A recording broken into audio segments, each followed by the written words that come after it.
Boa tarde.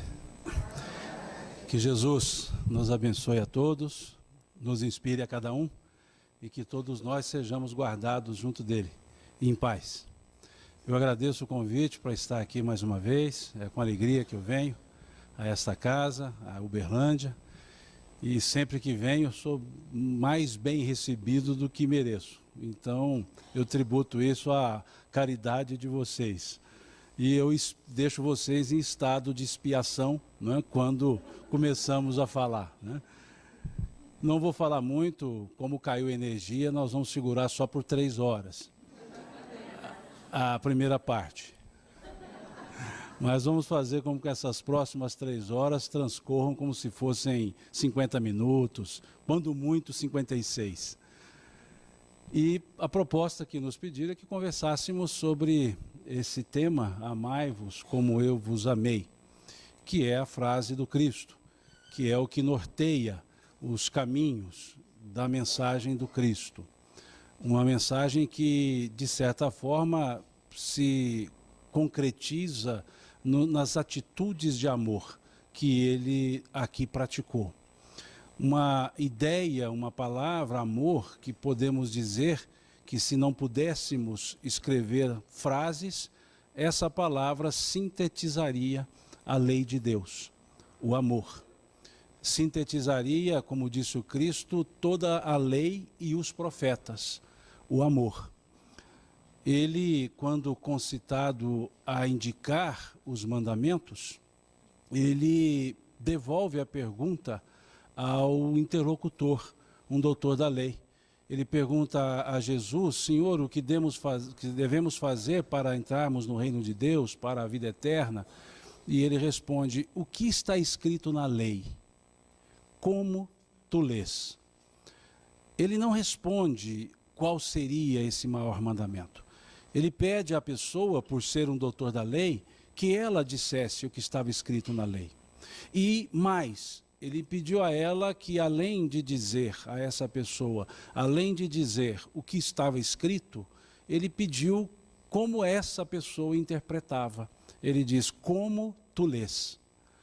E a pessoa recita isso, dizendo a Jesus: amarás o Senhor teu Deus com todo o teu coração, todo o teu entendimento, toda a tua alma, e amarás ao próximo como a ti mesmo. E Jesus responde para ele: disse bem, faze isto. E ali ele faz uma outra pergunta: quem é meu próximo? E Jesus conta a ele a parábola do bom samaritano, que nós todos conhecemos. E terminada a parábola, ele pergunta ao interlocutor: qual desses 3 agiu com compaixão para com o seu semelhante? E ele respondeu: o samaritano. E Jesus então disse ao homem: faze o mesmo. Ou seja, a pessoa demonstrou um conhecimento sobre o que é a lei, sobre o que é um próximo, sobre o que é amar, e Jesus pediu a ele que ele praticasse isso. Já que ele dizia o que era, então Jesus pediu a ele: faze o mesmo. Disse o bem, ou seja, amar a Deus e ao próximo, e ajudar o semelhante, o próximo, ele diz: faze o mesmo. E é justamente esse o ponto que nós precisamos refletir. Se quando falamos do amor, nós falamos num tom teórico, de conhecimento, ou se falamos num tom de prática, de exercício. Porque é muito ampla a ideia de amor. Amor, um substantivo abstrato, mas que precisa ser dado a ele concretude. E para que ele se transforme num concreto é só com atitude, atitude daquele que diz amar. Mas o que é amar? O que é o amor? Como podemos entender esse amor que adveio da frase do apóstolo João, quando ele escreve: Deus é amor? Quando ele escreve: Deus amou o mundo, o que nós poderíamos entender? O que nós poderíamos entender com a ideia da frase do Cristo, que é: amai-vos uns aos outros, como eu vos amei? Como nós entenderíamos esse amor do Cristo? Como nós entenderíamos Paulo dizendo: o amor do Cristo nos constrange? Porque isso é amor. Mas como nós entendemos isso? Como nós sentimos isso? Como estratificar essa ideia do amor? Nisto, dizia o Cristo, todos conhecerão que vós sois meus discípulos, se vos amardes uns aos outros. Mas o que é amor para nós? Numa forma didática, talvez nós possamos colocar 4 características, ou 4 tipos, ou 4 amores, se assim quisermos, para que nós possamos entender onde nós transitamos, em que amor nós transitamos. Um primeiro nível nós poderíamos colocar como o amor eros, lá do grego, da palavra grega, do eros, que nos leva à ideia de paixão.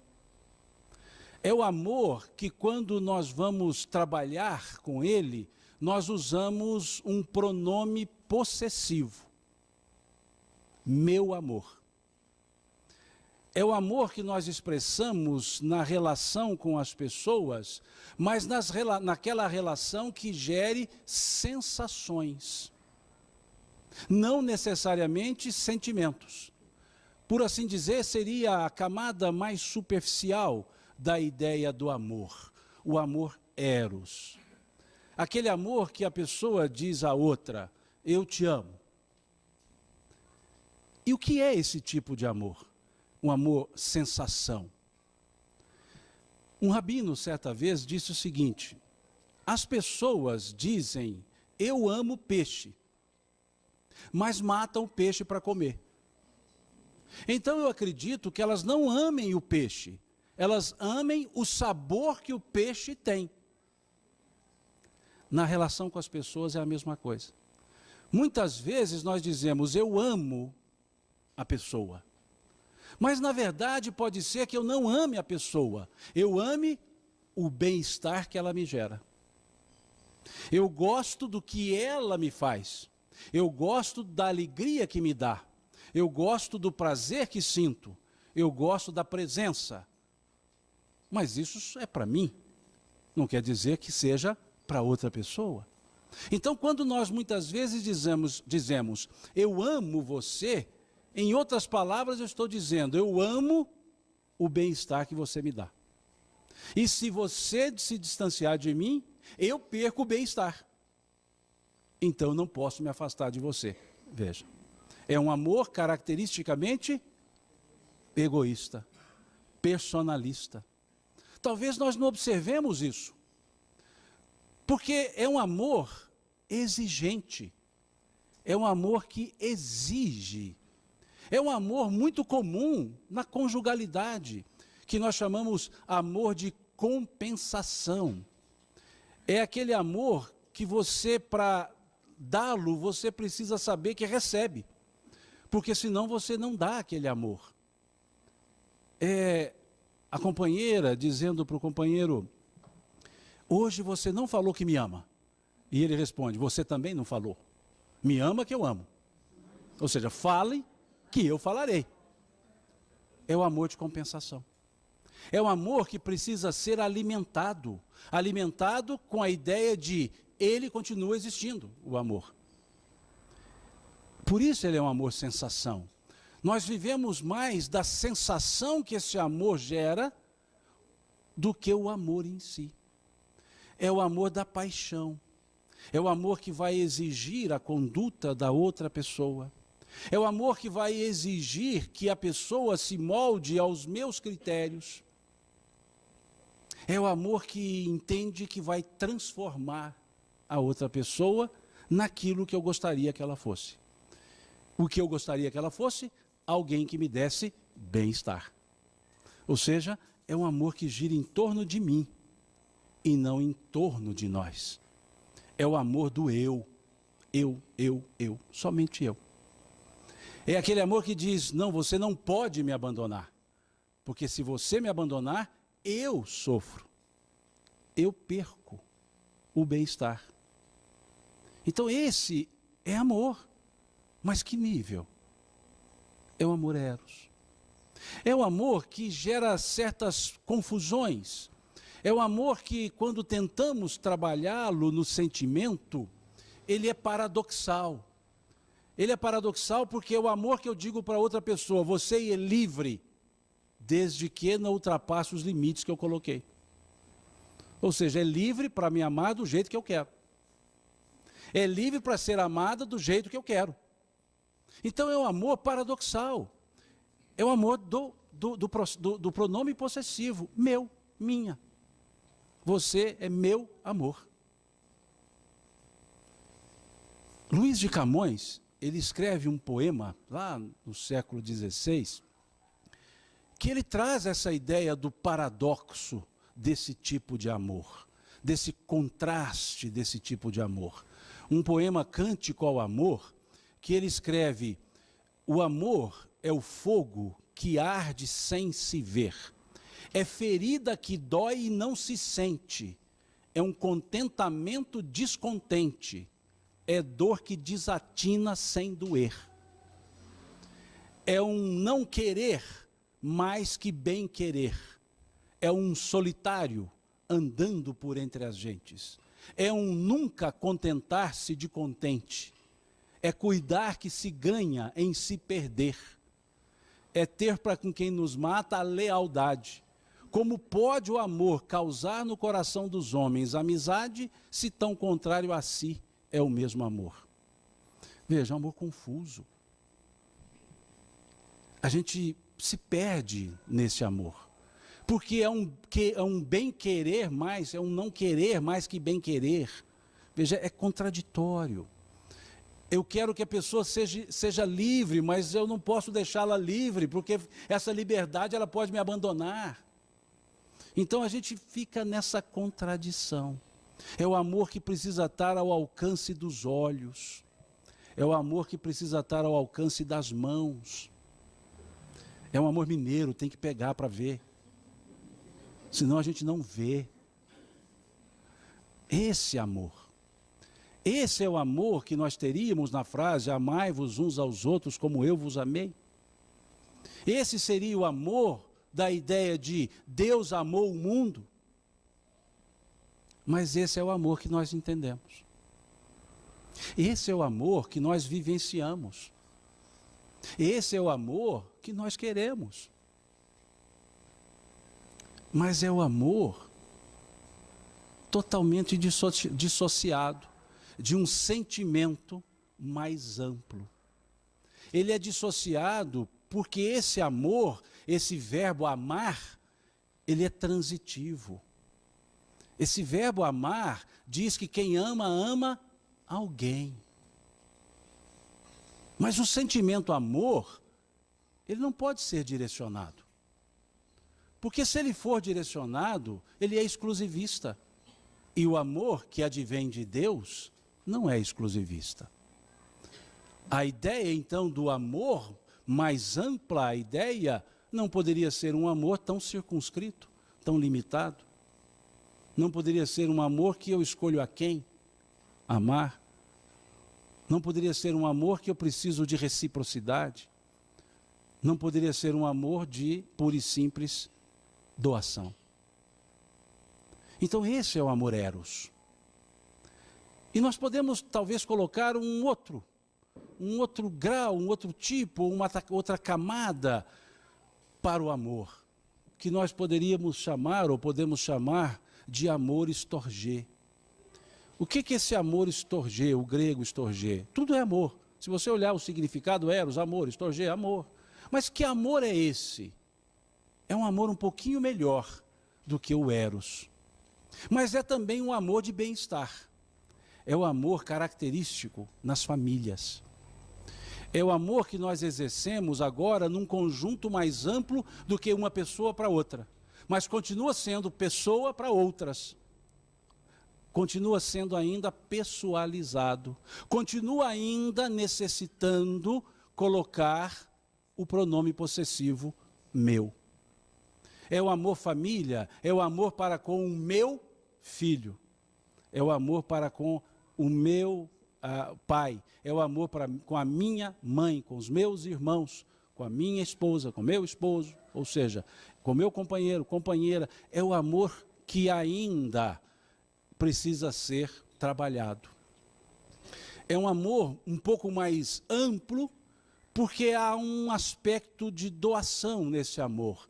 Quando nós olhamos a ideia da progenitura, do amor materno, amor paterno para com os filhos. É um amor de doação, não há dúvida. Os pais amam os filhos. Se nasce um filho, a mãe ama. Se nasce o segundo, a mãe ama. Se nasce o terceiro, a mãe ama. O pai também, óbvio. Se nasce o 28º, a mãe ama. Porque esse amor de doação, o amor de mãe, o amor de pai, eles não têm fim. Eles apenas existem. E a natureza desse amor é ser doado, é ser dado. Por isso nós o chamamos na escala do Storgé de amor de doação. É aquele amor cuja natureza não é receber de volta. Não precisa receber de volta para ele ir. Ele vai. Mas é um amor ainda egoísta. Porque ele só vai para os meus filhos. Ele não vai para os filhos alheios. Ele ainda fica limitado. Mais amplo, limitado. Doativo, mais limitado. E egoísta, sim. Se duas mães estiverem aqui dentro conversando e lá de fora 2 filhos, 2 crianças brincando, uma de cada mãe, e escuta-se um choro, as 2 mães saem correndo. E uma diz, graças a Deus. É o filho da outra que está chorando. Mas ela vai ali atender prontamente o outro filho, com o coração aliviado. Veja, ainda é. Embora seja um modelo de amor de doação, ele é destinado. Ele tem destino. Ele ainda é um amor limitado. Ele ainda é um amor do verbo amar, transitivo. A quem dirijo o amor? Khalil Gibran, ele dizia que o amor seria pleno na terra, ou será pleno na terra, quando as mães amarem os filhos das outras como amam os seus. Aí sim, nós teríamos uma plenitude. Na estrutura do amor Storgé, familiar, nós temos o amor de recepção, que é o amor de filho para com seus pais. É aquele amor cuja natureza é receber, não é dar. O filho ama os pais? Ama. Mas a natureza do amor desses filhos é receber dos pais. Eles querem receber. E não fazem uma preocupação devolutiva. Não têm uma preocupação devolutiva. Apenas recebem, como característica. E muitas vezes entendem, e aí sim querem devolver esse amor aos pais. Mas na maioria de vezes os pais já foram devolvidos para o mundo espiritual. E quando o filho assim o faz? Quando percebe o amor que dão os filhos aos seus filhos. Ou seja, quando filho e filha são pais e mães.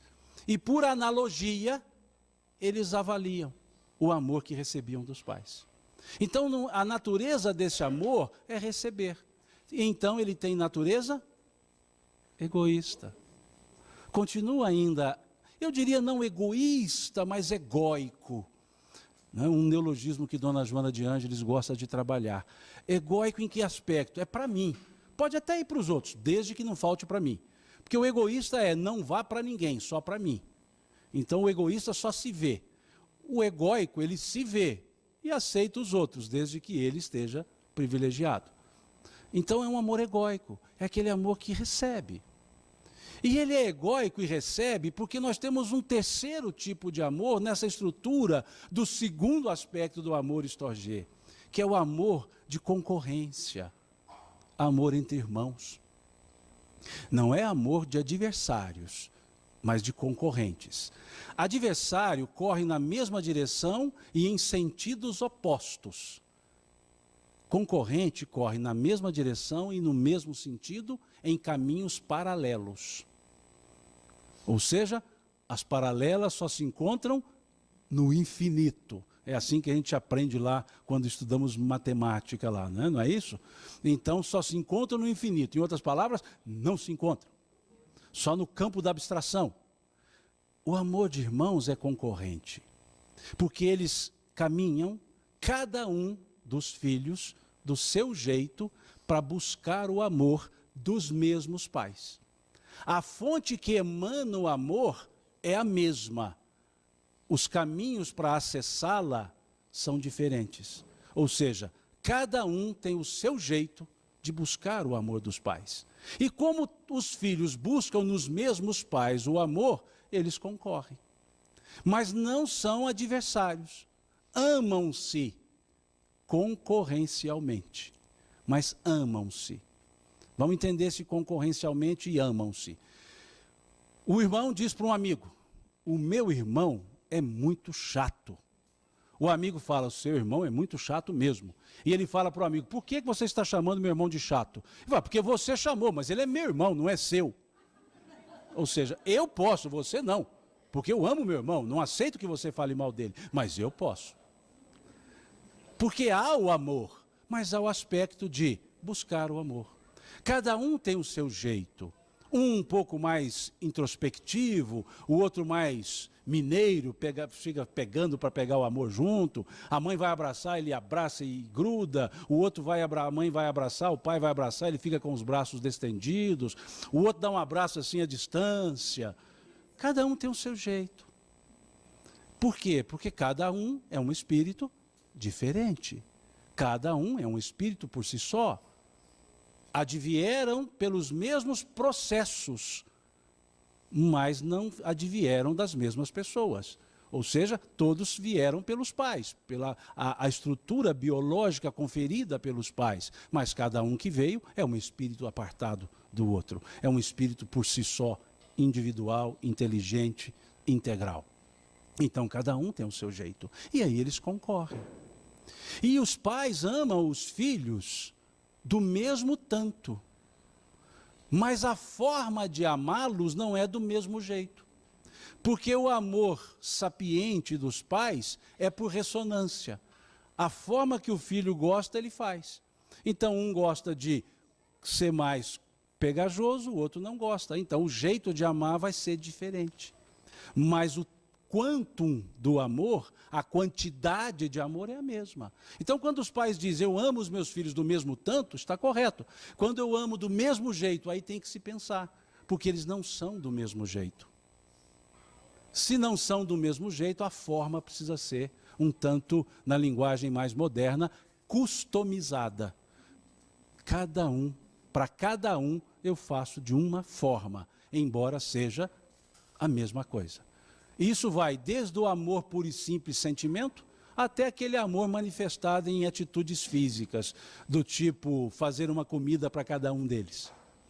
Ele gosta com temperos assim, o outro do outro tempero, o outro sem tempero, o outro não gosta daquilo. E a mãe e o pai vão ajustando.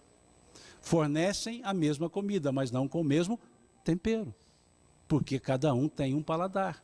Da mesma forma é a ressonância do amor.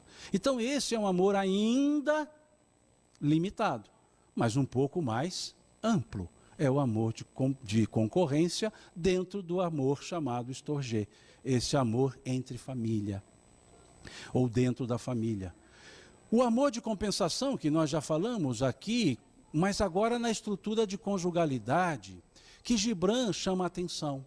Ele fala aos cônjuges, ele diz: amai-vos um ao outro, mas não façais do amor um grilhão, uma prisão. Dai de comer um ao outro do mesmo pão, mas não comais o mesmo pedaço. Dai de beber um ao outro da mesma bebida, mas não bebais na mesma taça. Sede vós como são as cordas da lira, que são separadas, mas vibram juntas, numa perfeita harmonia. Essa é a ideia que ele traz para o amor conjugal. O amor entre pessoas que tem uma estrutura para levar a outras pessoas, ou seja, o amor família, o amor storgê, que já é um passo na estrutura do amor, mas talvez não seja ainda como eu vos amei. Talvez não seja ainda Deus amou o mundo.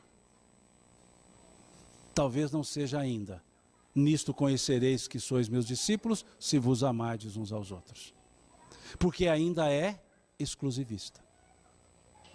Um terceiro passo do amor, uma terceira escala, um terceiro nível, uma terceira camada, nós poderíamos chamar de amor fíleo. É o amor da amizade. É o amor da convivência, é o amor da relação entre pessoas, sem interesses diretamente pessoais. Daí vem a palavra filantropia, fileo, esse é o amor. Daí vem a palavra caridade, vem de fileo, amor. Que é o amor fileo? É aquele amor da compaixão. Compadece-se sem sequer saber quem seja ou quem é. Compadece-se porque é uma pessoa vendo outra pessoa. Compadece-se porque são dois seres que trazem necessidades. E o amor fíleo, ele é trabalhado a partir da empatia. É quando a pessoa consegue se colocar no lugar da outra. E colocando-se no lugar da outra, consegue perceber os sentimentos interiores daquela outra pessoa. É uma escala mais ampla. Esse é o amor que Jesus perguntou a Pedro. Tu me amas? Porque ali ele faz a pergunta, e se nós olharmos a palavra filho, ela é colocada na segunda pergunta. Ele pergunta, amas-me? Amas-me? Amor storge. Amas-me? E Pedro responde, amo-te, Senhor. Depois ele pergunta, amas-me mais do que estes? Ele já ultrapassa o storge. Ele já vai para a ideia um pouco maior, a ideia de uma certa universalidade. E aí ele usa fileo. E na terceira pergunta, ele usa outra palavra que nós falaremos depois, ágape. São três perguntas diferentes, mas que traduzidas por amor, nos deu uma ideia de repetição. Como se o determinante do amor fosse a quantidade. Amo, amo, amo. Só dois amos não pode. Mas são níveis diferentes que foram trabalhados. Esse amor fíleo é o que nós encontramos na parábola do samaritano. Quando diz o motivo ou o sentimento que levou aquele samaritano a se aproximar do caído. Porque ali nós temos três atendentes ou potenciais atendentes. Um sacerdote, um levita e um samaritano. E diz o texto que o samaritano, movido de íntima compaixão, aproximou-se do caído. Que sentimento ele trazia para se aproximar do caído? Íntima compaixão. Não é só compaixão, íntima compaixão, profunda compaixão. Que é diferente de pena, que é diferente de dó. Ele não foi movido por pena do caído, ele foi movido por íntima compaixão. Ele amou aquele caído no nível do filho. Não interessa quem é, para o amor filho. O texto diz que era um homem, não fala que nacionalidade, não fala de que família, não fala de que etnia, fala um homem. Eis que um homem descia de Jerusalém para Jericó. Artigo indefinido, qualquer um, quaisquer pessoas.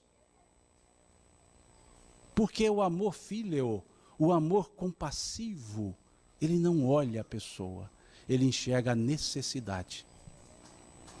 Ele não vê quem é, ele vê o que precisa. Ele vai além da estrutura física.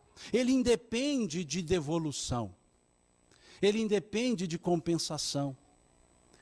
É um amor que agora nós já poderíamos nos atrever a brigar um pouco com a gramática e dizer que o verbo amar, nesse tipo de amor, é intransitivo. Ele não escolhe pessoas. Esse é um amar de que quem ama não ama alguém. Quem ama, ama. Independentemente de quem. Esse foi o amor do samaritano. E essa foi a pergunta feita por Jesus àquele doutor da lei. Qual dos três agiu com compaixão? Ele não perguntou qual dos três fez o bem ao homem. Qual dos três cuidou, qual dos três atendeu. Ele perguntou qual dos três agiu com compaixão. Ou seja, não agiu por pena. Porque quando temos pena, nos colocamos apartados do que está necessitado. E de um patamar mais alto, olhamos para a pessoa e dizemos, coitada, eu preciso ajudá-la. Mas o amor fíleo nos coloca na horizontalidade. E olhamos a necessidade e sentimos como se fosse nossa a necessidade. E aí ajudamos como se fosse uma autoajuda, fosse de nós para nós mesmos. Porque nos sentimos uno, nos sentimos um. Esse é o amor filial.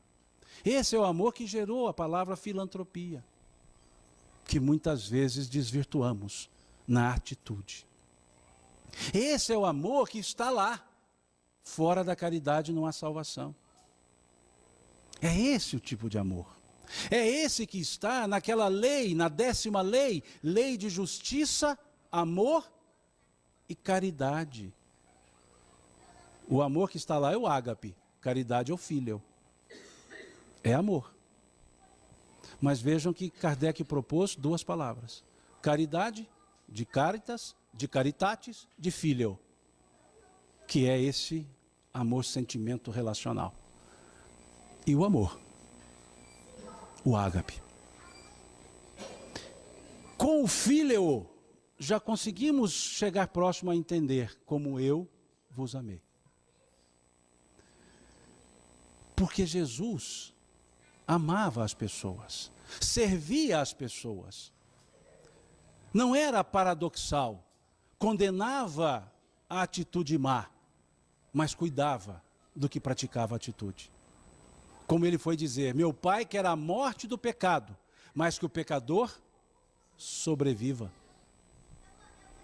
E muitas vezes nós atuamos no pecador, ou seja, na pessoa, e não valorizamos as oportunidades para serem oferecidas a ela.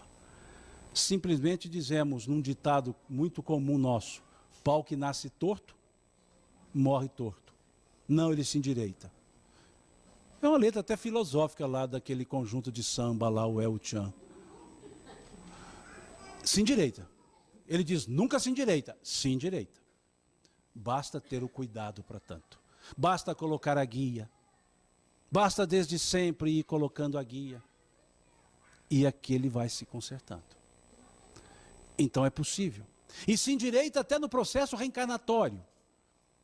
Se com a nova semente cuida-se de uma árvore boa. Como nós, que se não consertamos nessa, consertaremos em outra. Nos consertaremos em outra. Nos endireitaremos em outras. Talvez outra não dê ainda. Outras. Mas esse é o aspecto do amor filial. Não se pergunta quem é. Se pergunta o que precisa. Aquele homem caído precisava de atendimento. E aquele que chegou com íntima compaixão, atou a ferida. Veja. E aproximando-se dos pés do caído, atou-lhe as feridas, deitando azeite e mel. Atou a ferida. Que atar? Cortou ali o sangramento. É como se nós imediatamente resolvêssemos o problema superficial da pessoa. Sim, Porque o amor fíleo cuida da superficialidade também. Porque nós nos escondemos muitas vezes atrás de uma certa falácia, quando criamos frases de efeitos dizendo não precisamos dar o peixe, temos que ensinar a pescar, se o cara ainda estiver vivo. Porque se não der o peixe para ele matar a fome, ele não vai pescar nunca. Desencarna antes. Então nós usamos esses sofismas para justificar as nossas inações. Quando Jesus deu a comida, ele não pediu que fizessem nada antes. Ele não disse assim, só deu pão para aquelas pessoas que ouviram o meu sermão. Verifica bem, quem não ouviu não deu pão. Ele não fez isso. Ele não estabeleceu condições, porque existe um momento imediato, e o momento imediato precisa ser cuidado. Quantos condenam a atitude de sopas na casa das espíritas dizendo que não soergue? Ela não é para soerguer, ela é para alimentar. O que vai soerguer é a atitude das pessoas acompanhando os que estão alimentando. O que vai soerguer é aquela pessoa que critica e fazer. Porque Emmanuel dizia isso. Todas as vezes que criticares a ação do teu próximo, estarás tu na condição de melhor fazer do que ele. Portanto, onde tua palavra não ajuda, cala-te. O amor fíleo olha isso.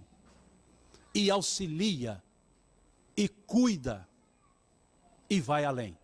Porque aquele homem atou a ferida, mas foi além. Deitou azeite e mel.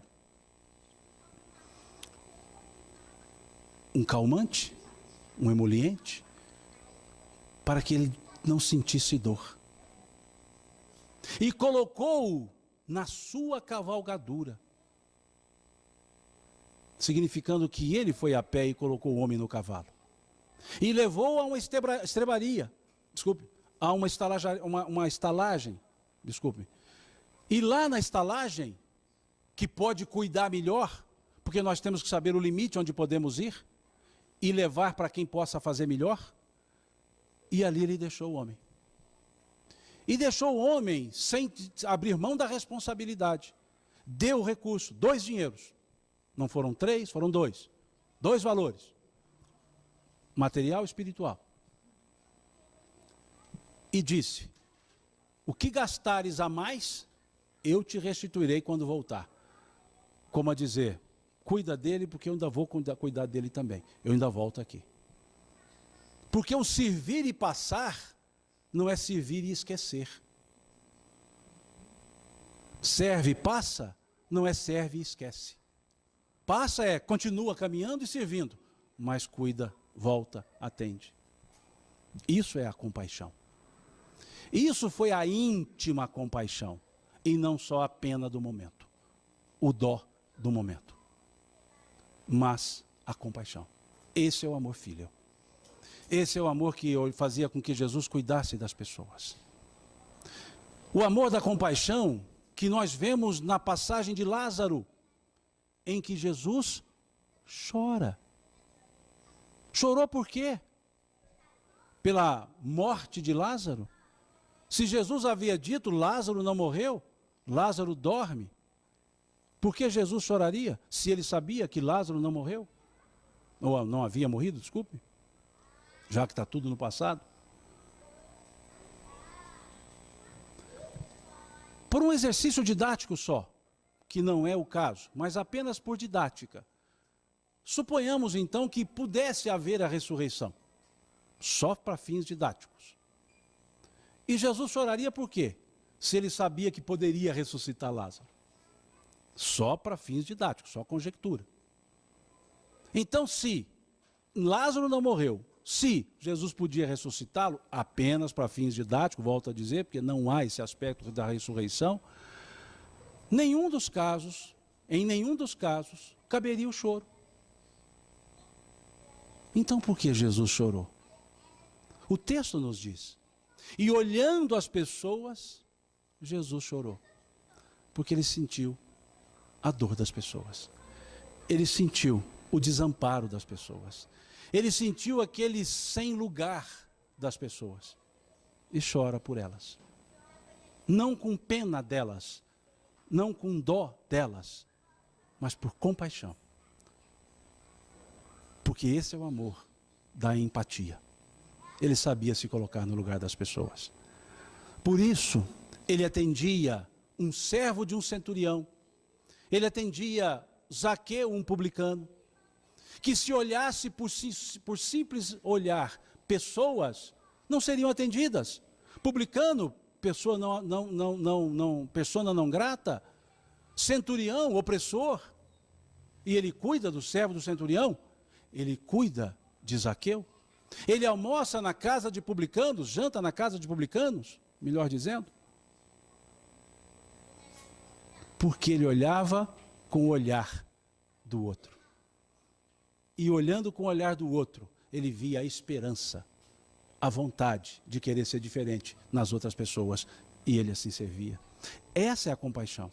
Esse é o amor fíleo. Esse é o amor que ele pedia aos discípulos, que amassem uns aos outros. Não pelo estorger, como se fosse uma família, não pelo eros, pela sensação, mas pelo filos da compaixão. É esse o amor que ele foi dizer a Pedro, embainha a tua espada, quando ele corta a orelha de Malco. Embainha a tua espada.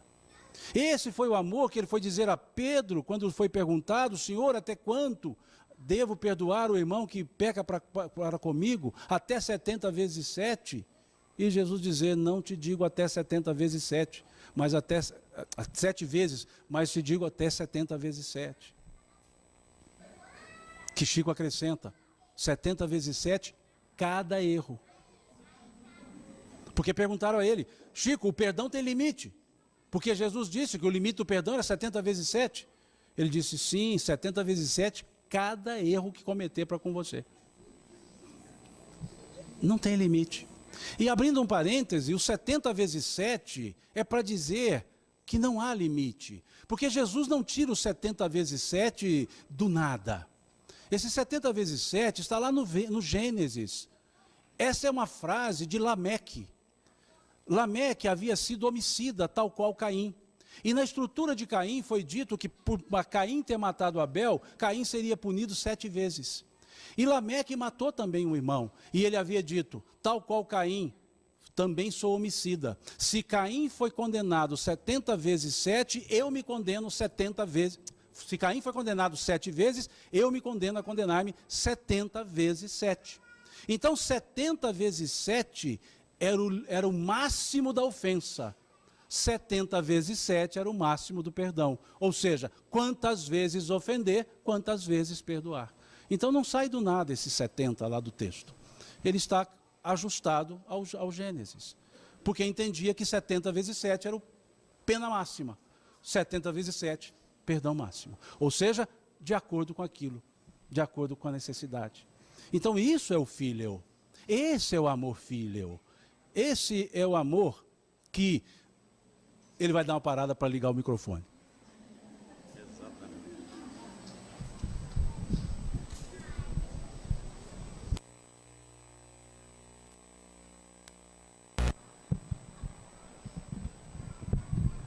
Obrigado.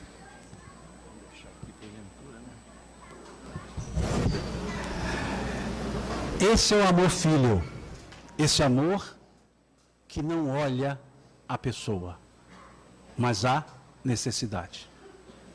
E o amor ágape, esse amor da excelsitude, o amor que já não é mais articulado, o amor que já não é mais, de certa forma, controlado, ele é tão natural que ele esparge, que ele exala. É o amor que de fato advém do Criador. Esse é o termo que poderia ser usado, essa é a palavra utilizada para exprimir o termo de amor. Deus amou o mundo, ágape. É aquele amor que Jesus demonstrou quando encontrou-se, ou melhor, quando foi encontrado pela mulher que padecia do fluxo de sangue. Aquela mulher que há 12 anos padecia de uma hemorragia, traduzida como mulher hemorroísa, mulher hemofílica, mulher do fluxo de sangue, mas uma mulher que há 12 anos vinha de uma hemorragia crônica, que a debilitava, que dificultava os seus movimentos, que não lhe dava forças. E ela então ali, sabendo que Jesus passava, esse é o termo utilizado na narrativa, sabendo que Jesus passava, porque Jesus passa, ele não fica parado, ele passa, a vida passa, as oportunidades passam, e é preciso que nós vejamos isso. E ela diz o texto, sabendo que Jesus passava, disse para si mesma, eu não conseguirei chegar até ele, porque ela sabia que ele era ladeado, estava sempre ladeado de pessoas. Então ela diz, mas se eu tocar-lhe, eu serei curada. E o texto diz que essa senhora vem por trás, e por trás toca a borda da túnica de Jesus, a borda da túnica, mais superficial impossível, a borda da túnica, vindo por trás. E naquele momento, diz o texto, Jesus diz, para, alguém me tocou. E um dos apóstolos, talvez Pedro, pela sensibilidade, diz assim, Senhor, como tu diz, alguém te tocou, se todos te empurram? Olha que sensibilidade, é uma coisa pedrina, né? Sensibilidade. Como tu dizes, alguém te tocou, pois se todos te empurram? E Jesus responde, alguém me tocou, pois de mim saiu virtude, saiu poder. Esse é o ágape, não tem controle, é amor com tanto amor, que sai automaticamente, que simplesmente sai, tocado por trás, na borda da túnica, bastando que essa pessoa buscasse nele aquilo que ele podia dar, o amor. Fragilizada, hemofílica ou hemorroísa, tocando por trás, presume-se, borda da túnica, estava quase que no chão, numa demonstração de força, esforço, humildade, e aquele amor incontrolado sai, porque esse é o amor ágape, esse é o amor que Jesus trazia, não o amor fíleo somente, não o amor estorge somente, não o amor eros somente, mas aquele amor que completava tudo isso, o amor que exalava, aquele amor que constrangia até os maus, como nós vemos na passagem de Jesus em Gadara. Ele desce do barco, pisa na praia, sem que nada fale, chega-lhe um endemoniado, e diz a ele, que temos nós contra ti, Senhor, filho de Davi, porque vieste nos atormentar antes do tempo. É um amor que incomoda os que não o têm, constrange os que o buscam. Esse é o amor ágape, é esse o como eu vos amei, esse sim, é o como eu vos amei. Esse é o que o apóstolo Paulo conseguiu começar a entender, quando na sua carta primeira aos Coríntios, lá no capítulo 13, ele escreve, ainda que eu falasse a língua dos anjos e dos homens, se eu não tivesse amor, eu seria como um sino que tange ou um metal que retine, ou seja, seria só barulho, seria só da boca para fora. Veja, ele entendeu isso, ele foi dizer, ele foi descrever o amor, ainda que eu tivesse todos os dons, inclusive da profecia, se eu não tivesse amor, eu nada seria. O amor, dizia ele, é benigno, o amor é bom, o amor não se ensoberbece, o amor não arde em ciúmes, o amor não se ufana. Veja como ele foi descrevendo o amor. O amor tudo ama, o amor tudo entende. Veja, ainda que restasse a fé, a esperança e a caridade, o amor seria o maior deles. Ele foi conseguir entender isso. Ele foi dizer que esse amor do Cristo constrangia. Ele foi dizer: já não sou eu mais quem vivo, mas o Cristo que vive em mim. Visualizou esse amor, o amor da compaixão, o amor da amizade, o amor que não quer transformar ninguém, como vemos na letra de uma música muito cantada no movimento espírita, de autoria desconhecida, de domínio popular. Gosto de você assim, como você é. Pode me amar assim, como você quer. Quero ter você e não quero saber, pois se assim não fosse, como poderia ser? De outro jeito, abraço os teus defeitos. Gosto dos teus olhos do jeito que me olham. Seja assim tão sua, tão tua, me ame sempre igual, em casa ou na rua. Deixe que o vento penteie os teus cabelos, mas faça dos meus olhos para sempre o teu espelho. Deixe que a noite traga a canção, mas deixe que eu te guarde no meu coração. Esse é o amor pleno, que gosta do jeito que é, como Jesus gostava das pessoas do jeito que elas eram. Entendia o limite que elas podiam ir, ensinava para onde mais poderia, mas deixava que cada um seguisse no ritmo, no tempo e na vontade próprias. Esse era o amor. Esse é o como eu vos amei. Não para transformar, não para modificar, de um ato externo para interno, mas um para aguardar a transformação de um ato interno para um ato externo. Esse era o amor. Esse é o que ele pediu então. Um só mandamento vos deixo, que vos ameis uns aos outros, assim como eu vos amei. Que é o roteiro que nós temos. Como vemos numa letra de uma outra música, de autoria do Gladstone, que foi musicada pelo Tim, que se chama Luzes da Luz. Uma letra que foi escrita em pouco tempo, num exercício quase que de minutos, poucos minutos, no encontro de mocidade.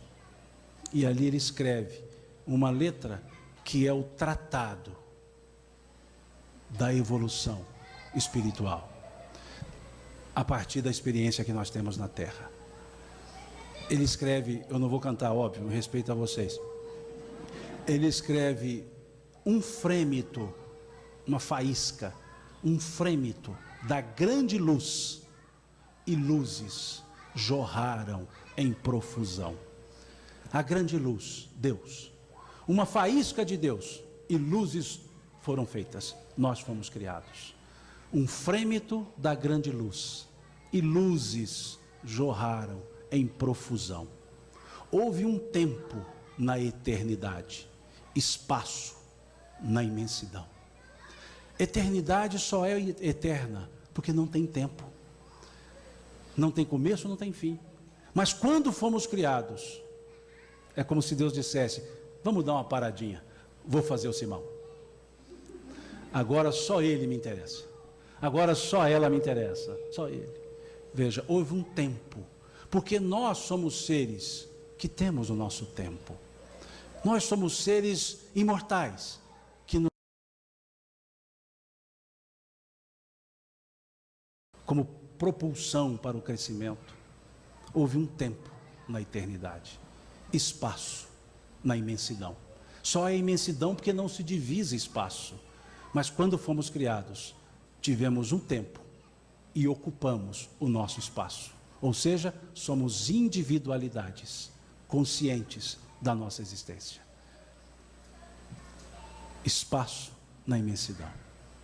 Sustentar a vibração divina tornou-se o nosso afã. Qual o nosso objetivo de existir? Sustentar a vibração divina. Somos seres que sustentamos as vibrações de Deus. Somos seres, amores com A minúsculo, sustentando a vibração do amor com A maiúsculo. Sustentar a vibração divina tornou-se o nosso afã. surgiu a bipolaridade. Agora há homem, existe homem e mulher. Presença, ausência, luz, não luz, calor, frio, ato, inação. Ele descreve o processo dicotômico do nosso crescimento. Ele descreve as dicotomias, conveniência, não conveniência, certo, errado. Ele vai trabalhando. E nós vamos nessas escolhas crescendo. Nós vamos nas escolhas dos contrastes, nos formando, nos desenvolvendo. Surgiu a bipolaridade, 2 polos. Presença, ausência, luz, não luz, calor, frio, ato, inação. O homem se ergue na figura de Adão. O que é a figura de Adão? O erro. Adão simboliza o erro. O homem se ergue a partir dos seus erros. O homem aprende consigo mesmo. O homem aprende com as suas experiências. O homem, o ser humano, o ser espiritual. Esse ser espiritual se ergue na figura de Adão.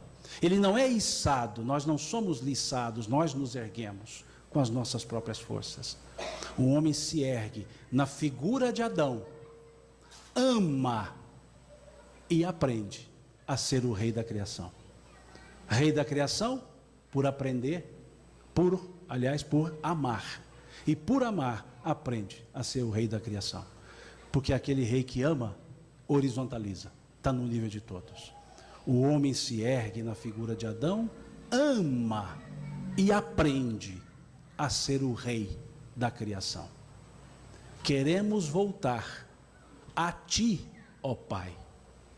As luzes querem, anseiam a mãe luz. Vejam que perfeição. Queremos voltar a ti, ó Pai, porque amamos. E o amor quer voltar à fonte. Queremos voltar a ti, ó Pai. As luzes querem, anseiam a mãe luz. Luzes perdidas, serenai. Eis o roteiro, segue Jesus. Uma perfeição. De minutos para ser construída. Uma perfeição. Eis o roteiro, segue Jesus. E o que Jesus nos pediu para segui-lo? Decorar os seus ensinos?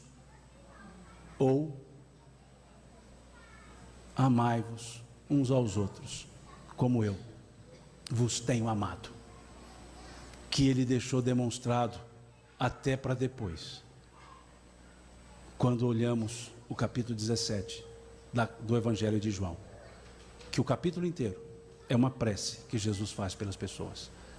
Ele conversa diretamente com Deus, pedindo pelos discípulos. E não só por aqueles que estavam lá com ele.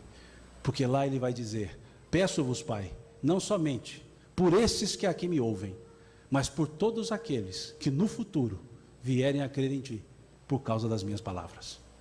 Ou seja, nós que estamos aqui, crendo em Deus, pelos ensinos de Jesus, recebemos dele, lá atrás, uma prece, para que nos fortalecêssemos. Peço-vos não somente por esses que aqui me ouvem, mas por todos aqueles que no futuro vierem a crer em ti, por causa das minhas palavras. Esse é o amar de Jesus. Esse foi o pedido que ele nos fez, que amássemos uns aos outros, da forma que ele nos amou. Agradeço essa amorosidade de vocês, em forma de paciência, de ficar ouvindo. Agradeço de coração o convite, e de uma forma bem nossa, bem mineira, de agradecimento. Deus lhes pague. Deus lhes pague por esse carinho, por essa atenção, por essa cordialidade. Muito obrigado.